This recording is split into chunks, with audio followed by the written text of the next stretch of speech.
way, the aircon's really fucking nice.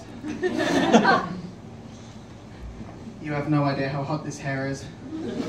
Hi everyone. So you guys do a lot of audience participation. So when I tell you my name, what I need you to do is like scream like you're the heroine of a horror film and you've just seen the monster, right? Okay, so hi, I'm a non-binary anarchist drag queen called The Zelda.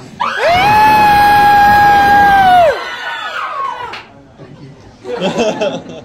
So who here has been to a burlesque before? Yeah! Excellent. So you know what's about to happen. Yeah! The rest of you are in for a surprise. Yeah.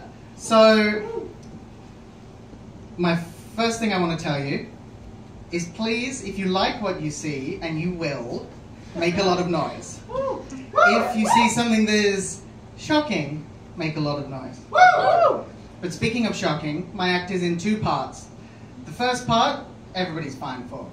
The second part, what I've got in my little purse here might surprise you. If you find yourself feeling a little bit squeamish, I don't mind if you step out to the bar and grab a drink. I'll have a rum and coke, thank you. Thank you. Music please, Matt.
Let's take a